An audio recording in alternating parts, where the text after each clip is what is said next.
तर सर्वांना माझा नमस्कार. सर्वप्रथम नांदेड जिल्ह्याचे जिल्हाधिकारी माननीय राहुल कर्डिले सर, जे माझे गुरुवर्य आहेत, त्यांचे सर्वप्रथम आभार मानतो. आणि इथं आज नांदेड जिल्हा कृषी अधीक्षक दत्तकुमार पैसाई सर यांनी आज इथं कृषी प्रदर्शनाचे इथे स्टॉल जे लावलेले आहेत अन्य कृषी महोत्सव मध्ये. तर याच्यामध्ये मी एक माझा वेगळा स्टॉल आहे, आयुर्वेदिक शेतीनिष्ठ शेतकरी, म्हणजे आयुर्वेदिक सुगंधी औषधी वनस्पती. त्यामध्ये चिया, कलुंजी, अश्वगंधा, इटालियन तुळस, सब्जा, अजवाईन, ओवा, किनोवा, इसबगोल आणि चिडियाचं खाद्य चना, हे असे 8-9 व्हरायटी इथे ठेवलेल्या आहेत. आणि याचं मार्गदर्शन म्हणजे मार्केटिंग सुद्धा चांगलं होत आहे. कारण का बऱ्याच जणांना हे आयुर्वेदिक विषयी माहिती अगोदर माहिती होती, पण हे जे आपल्याकडे बियाणं हे किंवा हे मिळत नव्हतं. निमच मध्य प्रदेश मध्ये हे सगळं मिळत होतं, आता आपल्या नांदेड मध्ये उपलब्ध झालेलं आहे. तरी सर्वांनी माझे आभार सुद्धा मानले. आपले किती रुपयाची खरेदी या ठिकाणी तर काल माझी 15,000 रुपयाची विक्री इथे झालेली आहे. आज जवळपास आणखी होईल, आता एक 8-9 हजार रुपयाची आता झालेली आहे. जिल्ह्यामध्ये चिया सीड आता माझ्याकडून समजा, तर मी एक 3,000 शेतकऱ्यांना यावर्षी चिया लागवडीसाठी दिलेला आहे नांदेड जिल्ह्यामध्ये.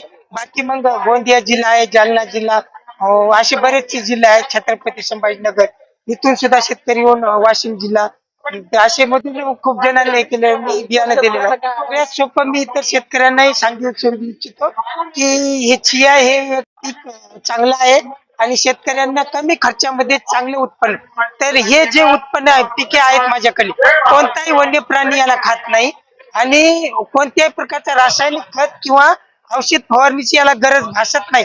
जरी करता तुम्ही रासायनिक जरी वापरलं त्या पिकाला, तरी तो पीक नुकसान होण्याची शक्यता आहे.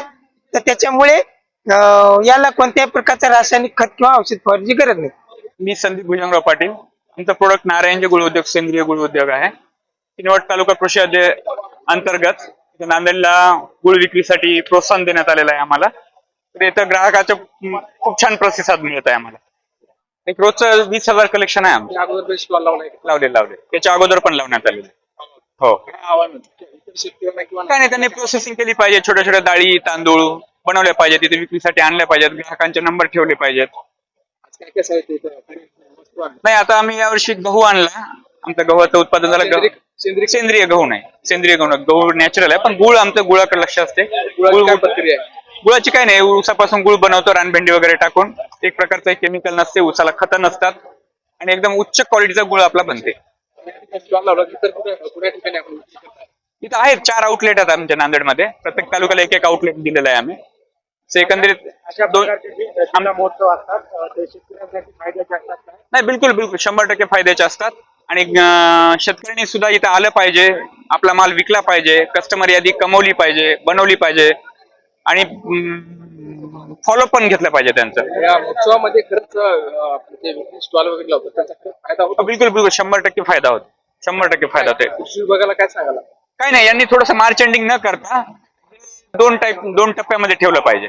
मार्च एंडिंगचे उगं बजेट घालवण्यापेक्षा, असं करण्यापेक्षा दोन उत्सव आहेत आता इथं बचत गटाचा, महिला बचत गटाचा एक उत्सव आहे, दोन्ही एकाच टाइमला आणले त्यांनी. हा, मिनी सरसचा, हे दोन्ही एका जागी नको होते, हे अलग अलग पाहिजे होते. हा, नमस्कार, मी करवंद प्रक्रिया उद्योग याचे प्रोडक्ट आणलेले आहेत. चेरी आणलेली आहे, जाम आणलेला आहे, मुरब्बा आणलेला आहे, करवंदाचे रोपं आणलेले आहेत. करवंदाच्या चेरीचं प्रक्रिया युनिट मी वसमतला चालू केलेलं आहे, जे की मराठवाड्यातलं हे पहिला प्रयोग आहे. आणि करवंदाचं हे करत असताना मी सुरुवातीला करवंदाचं कुंपण केलं शेतीच्या बांधावर, नंतर सलग लागवड केली, नंतर करवंदाची एक रोपवाटिका तयार करून आज मी रोप सुद्धा पुरवतो आणि छान प्रतिसाद मिळत आहे या कृषी महोत्सवामध्ये. किती कालचा पहिला दिवस होता. काल 22,400 रुपये काल विक्री झाली. आजची आता संध्याकाळपर्यंत कळेल एक 50,000 रुपयाच्या आसपास विक्री होईल उद्याच्या. नाही, आज म्हणजे स्टॉल हे नांदेडला पहिली वेळेसच आहे आणि अगोदर मी काही स्टॉल बिल कुठे लावत नव्हतो. आदरणीय दत्तकुमारजी कळसाय साहेब यानं मला इथं बोलवलं आणि स्टॉलला संधी दिली आणि हे पहिली वेळेस आहे. आपलं काय मागणं आहे का?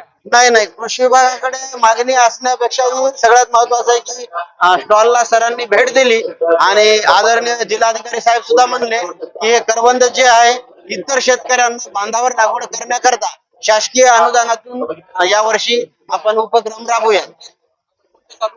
मी इंजनगावचा आहे, पश्चिम तालुका वसमत जिल्हा हिंगोली. मी एक वाण विकसित केलाय करवंदाचा, त्याचं नाव सदा करवंद आहे. ते भारत सरकारच्या PPV पेटंट विभागात त्याचा प्रस्ताव दाखल आहे.